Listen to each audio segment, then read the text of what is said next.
Well, switching gears now, so to speak, our resident cycling fanatic, editor, photographer Eric Sorensen always seems to find stories that have something to do with cycling. Recently, he caught up with Chris Sproul of Las Vegas Fire and Rescue to talk to him about his love for hand cycling and the story of how he got involved in this interesting sport. Well, the fire service, it was something I found in college. I was playing soccer at San Diego State University, and I was a business major, and decided that I wanted to make some changes. I really wasn't happy with the direction of being a business major, so I said, you know what, the firefighting thing sounds pretty awesome. I think I'm going to try and take a class in that.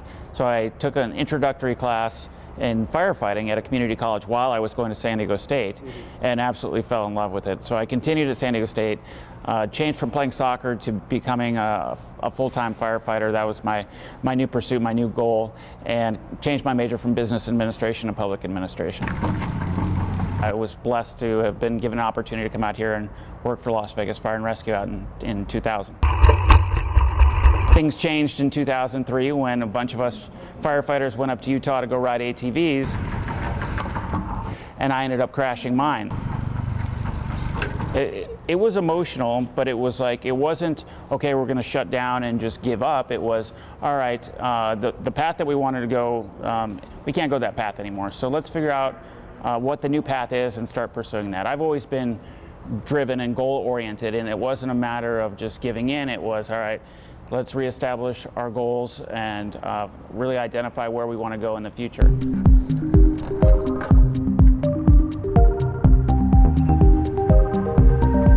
Well, you spend several years trying to find yourself again. And I was involved with the City of Las Vegas Adaptive Recreation Program, and they got me into a wheelchair basketball program. And I did that for a few years, but I had never been a basketball player, so that really wasn't my thing.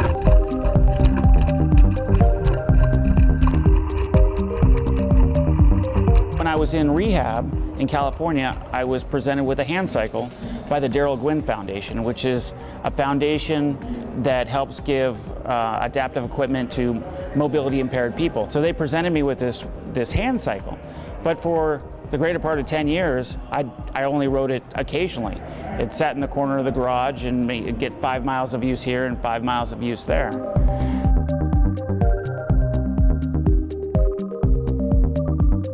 In 2013, I signed up for my first marathon, which was the Long Beach Marathon in California. And I knew that was the big step.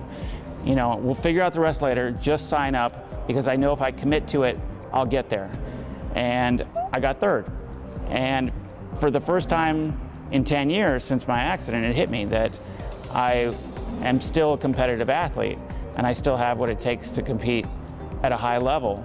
And for the first time in 10 years, I felt like I was me again. The moment that I crossed that finish line and figured out I had gotten third, I knew that I had found it again and that I was on to something special here. A year later, I won that marathon.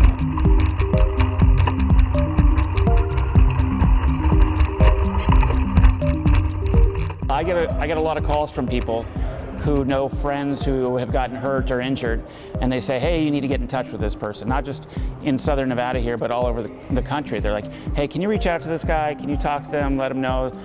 And I will, and I tell them, I'm like, hey, go sign up for this marathon. Go hop on this bike. It'll change your life.